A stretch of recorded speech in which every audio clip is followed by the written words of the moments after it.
Welcome to super academy channel. मैं दीपा एक बार फिर से आपके सामने नया टॉपिक लेके आई हूँ। जैसे कि अभी हमने लास्ट अपनी प्रीवियस क्लास में पढ़ा था अरब सागर की शाखाएं। जैसे मैंने अपने क्लाइमेट्स का आपको चैप्टर स्टार्ट करा था मैंने कल आपको, तो क्लाइमेट्स में हम पढ़ रहे थे कि जो हमारे मानसून की उत्पत्ति होती है वो कैसे होती है, ये भी मैंने आपको बता दिया। मानसून की जो पवनें हैं वो दो पार्टों में डिवाइड हो जाती हैं, ये भी मैंने आपको बताया था। एक पवनें जो रहती है अरब सागर की ओर से जो चलती है वो भी मैंने आपको कल पढ़ा दिया। अब सेकंड जो शाखाएं होती हैं, सेकंड बंगाल की खाड़ी की दक्षिण पश्चिमी पवनें, आज हम इन्हें पढ़ेंगे कि बंगाल की खाड़ी की ओर से उठने वाली पवनें, उन्हें कौन सी पवनें कहा जाता है, तो उन्हें दक्षिण पश्चिमी पवनें कहा जाता है। अब देखिए जैसे कि मैंने आपके सामने यहाँ पे ड्रॉ बना रखा है, क्या बना रखा है, यहाँ पे ड्रॉ बना रखा है, ये आपको पता है कि भारत का मैप बना रखा है। अब ये यहाँ पे बंगाल की खाड़ी की पवनें है, कौन सी पवनें, ये बंगाल की खाड़ी के अरब सागर की, यहाँ से मैंने कल आपको बताई थी जो 3 पार्टों में डिवाइड थी।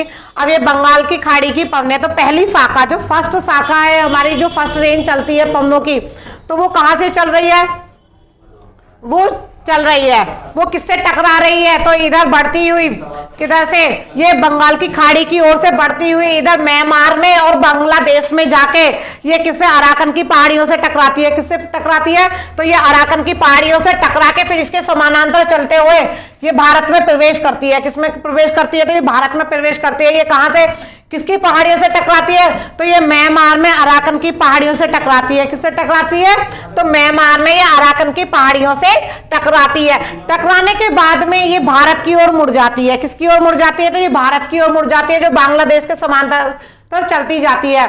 और ये बांग्लादेश से विक्षेपित होकर पश्चिमी बंगाल तथा गंगा के मैदान और पंजाब के मैदान में बारिश करती है। किस किस में करती है, ये पश्चिमी बंगाल में बारिश करती है। किसमें करती है, तो ये पश्चिमी बंगाल में बारिश करती है। और किसमें करती है, गंगा के मैदान में बारिश करती है। और ये यहाँ पे जाके पंजाब में बारिश करती है। ये गंगा का मैदान हो गया और ये पश्चिमी बंगाल हो गया, ठीक है ना। तो जो फर्स्ट शाखा है हमारी बंगाल की खाड़ी की जो पवनें चलती हैं वो कहाँ कहाँ पे जाके, देखिए अब आपको ये मैं बताती हूँ। देखो नॉर्मल से आप सुनिए कि जब फर्स्ट शाखा जब बंगाल की खाड़ी की ओर से उठ के चलती हैं ये पवनें, तो किधर की साइड में जाती हैं, तो ये म्यांमार की ओर पहुंचती हैं। म्यांमार में अराकन की पहाड़ियां हैं, तो वह अराकन की पहाड़ियों को पार नहीं करती हैं और उससे टकराकर, उससे विक्षेपित होकर ये कहाँ पे पहुंच जाते हैं, तो ये भारत में एंटर करती है। और भारत में एंटर करने के बाद में तो ये पश्चिमी बंगाल होते हुए, कहाँ पे होते हुए, पश्चिमी बंगाल में बरसात करती हैं। फिर उसके बाद में गंगा के मैदान में बारिश करती है और फिर लास्ट में जाके ये पंजाब में जाके बारिश करती हैं। अब देखिए सेकंड शाखा, ठीक है, दूसरी जो शाखा है सेकंड शाखा, अब ये यहां पे चल रही है। ये फर्स्ट शाखा हो गई, आपको पता है फर्स्ट शाखा ये म्यांमार में पहुंच गई, म्यांमार से विक्षेपित हो गई। अब ये सेकंड शाखा है, सेकंड शाखा। अब सेकंड शाखा ये कहां पे रह जाती है, तो ये सेकंड शाखा ब्रह्मपुत्र घाटी में जाके पहुंच जाती है। कहां पे पहुंच जाता है, उत्तर पूर्व में ब्रह्मपुत्र घाटी में जाकर वर्षा करती है। कहां पे वर्षा करती है, ब्रह्मपुत्र घाटी में जाके वर्षा करती है, जो मेघालय के गारो पर्वत शिखर पर स्थित मासेराम में सबसे अधिक वर्षा करती है। कहां पे करती है, मासेराम में सबसे अधिक वर्षा, मासेराम में सबसे अधिक वर्षा करती है। मासेराम कहां पे स्थित है, तो वो गारो पर्वत पे स्थित है। कहां पे स्थित है, गारो पर्वत पे स्थित है। अच्छा आपने एक चीज और देखिए, जो सेकंड शाखा है ना, ये आपके गारो पर्वत हो, ये गारो पर्वत हो गए, खासी पर्वत हो गए, जयंतिया पर्वत हो गए, ये यहाँ की जो पर्वतमाला है ये इन्हों के बीच में ही घूमती रह जाती है। कहाँ पे घूमती रह जाती है, तो वो इन्हीं पर्वतों के बीच में घूमती हुई रह जाती है और यहाँ पे एक कीप के आकार की स्ट्रक्चर बना लेती है। किसके आकार की स्ट्रक्चर बना लेती है, तो वो कीप के आकार की स्ट्रक्चर बना लेती है। कौन कौन से पर्वत है, तो गारो पर्वत हो गए, गारो, खासी, जयंतिया, ये पर्वत हैं, ठीक है। अब ये पर्वत है तो ये क्या होगा, सेकंड शाखा जो ये यहाँ से बंगाल की खाड़ी से उठ के आ रही है तो ये यहाँ पे आके फंस जाती है और इन्हीं पर्वतों के बीच में रह के ये क्या करती रहती है, वर्षा करती रहती है और इनके बीच में एक कीप के आकार की स्ट्रक्चर को बना लेती है। ठीक है, तो ये यहाँ पे अधिक सर्वाधिक वर्षा करती है। गारो पर्वत पे स्थित एक शिखर है जिसका नाम मासीराम है, वहां पे सर्वाधिक वर्षा पाई जाती है, 1000 सेंटीमीटर से भी अधिक वर्षा वहां पे पाई जाती है। ठीक है, तो ये भारत में, तो भारत में ये विश्व में भी सर्वाधिक वर्षा वाला क्षेत्र पाया जाता है। ठीक है, अब ये दोनों आपको समझ में आ गई होंगी कि फर्स्ट शाखा जो होती है ये म्यांमार से टकरा के, म्यांमार और ये बांग्लादेश से विक्षेपित होके म्यांमार में ये किससे टकरा रही है, तो ये म्यांमार में अराकन की पहाड़ियों से टकरा रही है और उससे विक्षेपित होकर उससे टकराकर ये भारत में प्रवेश करती है और जो पश्चिमी बंगाल गंगा के मैदान और पंजाब के मैदान में जाके बरसात करती है। और सेकंड शाखा जो ये बंगाल की खाड़ी की पवनें उठती हैं ये आपके गारो, खासी और जयंतिया की पहाड़ियों के बीच में ही जाके ब्रह्मपुत्र घाटी में जाके वर्षा करती रहती है, जहां पे एक ये कीप के आकार की स्ट्रक्चर को बना लेते हैं। इसीलिए इस वाले भाग में सर्वाधिक वर्षा पाई जाती है, मेघालय में सर्वाधिक वर्षा पाई जाती है। ठीक है ना।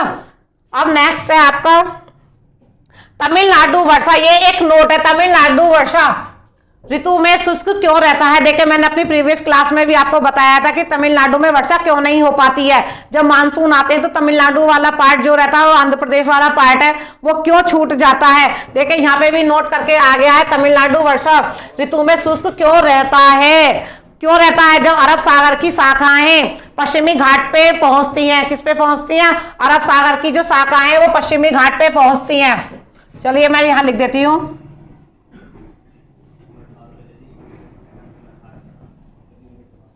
अरब सागर की शाखा, वो सॉरी अरब सागर की ओर से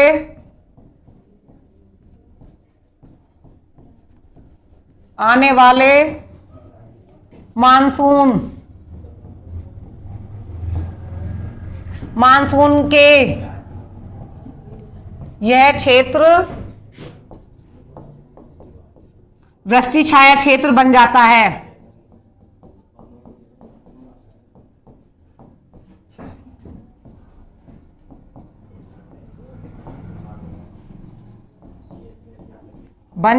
ठीक है, इसीलिए यहाँ पे बरसात नहीं होती है। किस लिए बरसात नहीं होती है, जो ये अरब सागर की ओर से जो ये पवनें चलती हैं तो ये पश्चिमी तट पर बरसात करती हैं जो केरल में एंटर होती हैं और ये मैंने बताई थी अन्नामुल्दी की पहाड़ियों के समानांतर चलती जाती है, जिससे कि इधर वाला पार्ट जो ये आपका पूर्वी तट बन जाता है, वहां पे क्या होता है ये छायावृष्टि क्षेत्र बन जाता है, जिसकी वजह से यहाँ पे बरसात नहीं होती है। ठीक है, ये आपको समझ में आ गया होगा। अब शीत ऋतु कैसे होगी। अब यहाँ पे आप देखिएगा, शीत ऋतु उत्तर पूर्वी मानसून जो अक्टूबर टू नवंबर में आते हैं। किसमें आते हैं, जो अक्टूबर टू नवंबर में आते हैं, जिन्हें हम लौटते हुए मानसून भी कहते हैं। क्या कहते हैं इन्हें, लौटते हुए मानसून।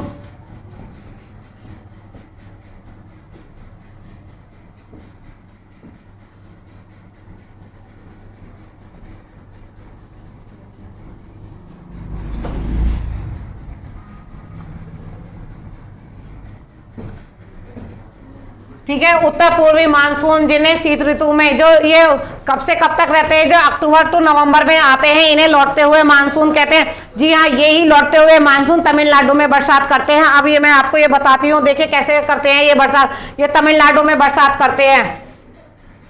अब यहाँ पे देखिए मैं आपको एक स्ट्रक्चर बताती हूँ।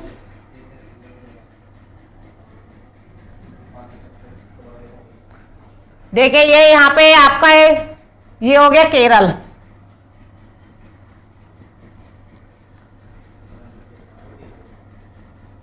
यहां पे तमिलनाडु क्षेत्र हो गया, आंध्र प्रदेश।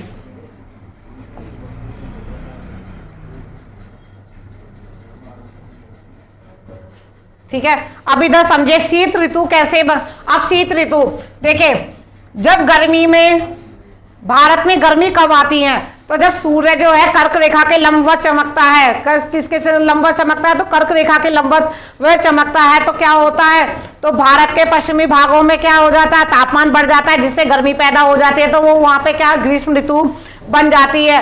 जब ये पौधे अक्टूबर नवंबर में होते हुए ये क्या होता है, सूर्य जो है वो कहाँ पे चमकने लगता है, तो ये मकर रेखा पे चमकने लगता है। किस पे चमकने लगता है, मकर रेखा पर। ओहो,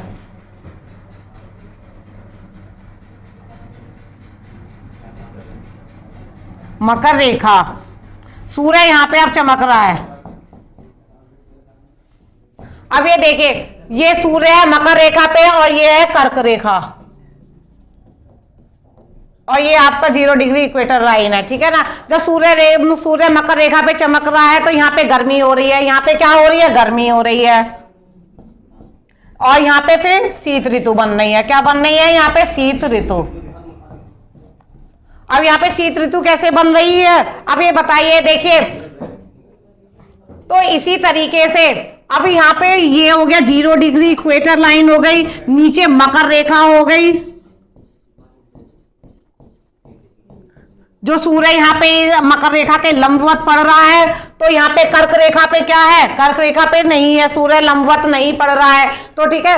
अब यहाँ पे अब देखिए, मैंने आपको कल एक तापीय सिद्धांत बताया था। क्या बताया था, तापीय सिद्धांत। जब टेम्परेचर इंक्रीज होता है, जब टेम्परेचर बढ़ता है तो क्या होगा, प्रेशर कम होता, ये प्रेशर कम होता है। जब टेम्परेचर बढ़ता है तो प्रेशर कम होता है, और जब प्रेशर बढ़ता है तो टेम्परेचर कम होता है। अब फिर मैंने आपको ये भी बताया था कि जो हवाएं होती हैं वो high pressure to low pressure की ओर बहती हैं। किसकी तरफ बहती हैं, तो high pressure to low pressure की ओर बढ़ती हैं।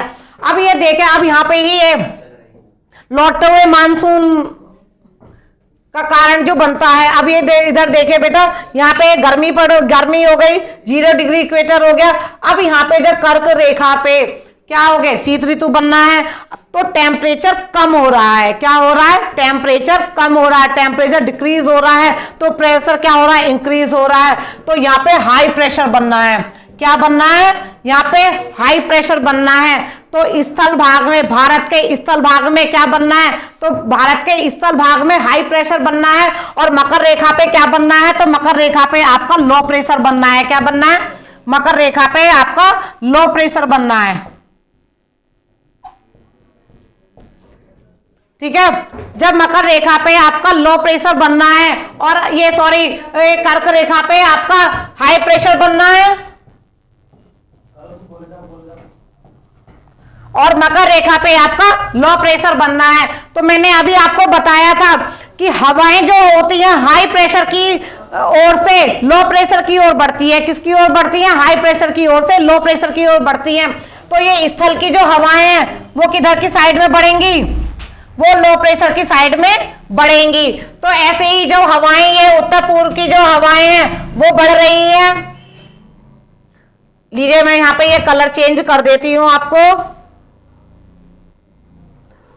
अब देखिए, ये हवाएं बढ़ रही हैं, high pressure to low pressure की ओर बढ़ रही हैं। तो ऐसे ही जब ये उत्तर पूर्व की जो हवाएं हैं ये बढ़ रही हैं, तो ये कहां से होती हुई आ रही हैं, तो ये बंगाल की खाड़ी से होती हुई आ रही है। कहां से होती हुई आ रही है, ये बंगाल की खाड़ी से, बंगाल की खाड़ी से होती हुई, बंगाल की खाड़ी से होती हुई आ रही है। तो ये यहाँ पे तमिलनाडु और आंध्र प्रदेश में क्या, जब अपने साथ में बंगाल की खाड़ी से आ रही है तो अपने साथ में पानी भी तो भर के लेके आ रही होंगी, आर्द्रता उठा के लेके आ रही होंगी। तो ये क्या होता है, तब ये अक्टूबर टू नवंबर में क्या यहाँ पे वर्षा करते हैं। क्या करती हैं, ये वर्षा करती हैं। तो तमिलनाडु में इसीलिए कहते हैं कि तमिलनाडु में लौटते हुए मानसून ही वर्षा करते हैं, ठीक है ना। जो दक्षिण पश्चिमी मानसून लौटते हुए मानसून वर्षा करता है। आई होप आपको ये पूरा स्ट्रक्चर भी समझ में आ गया होगा, ठीक है। देखिए, हवाएं जो होती हैं वो high pressure to low pressure की ओर गति करती हैं। हवाएं किधर बढ़ती हैं, तो हाई प्रेशर से लो प्रेशर की ओर में बढ़ती हैं। जब कर्क रेखा में सूर्य मकर रेखा पे चमक रहा है तो यहाँ पे क्या होगा, टेम्परेचर बढ़ेगा तो दाब कम होगा। तो ऐसे जब कर्क रेखा पे कोई भी, जब सूर्य नहीं है तो यहाँ पे शीत ऋतु बन रही है। जब शीत ऋतु बन रही है तो क्या, टेम्परेचर कम हो रहा है तो प्रेशर बढ़ रहा है। क्या हो रहा है, प्रेशर बढ़ रहा है, तो हाई प्रेशर बनना है। तो जब आपको पता है कि भारत के स्थल भाग में हाई प्रेशर बनना है तो हवाएं क्या होती हैं, हाई प्रेशर से लो प्रेशर की ओर पे गति करती है। तो ये हाई प्रेशर से लो प्रेशर की ओर में गति कर रही है, ठीक है।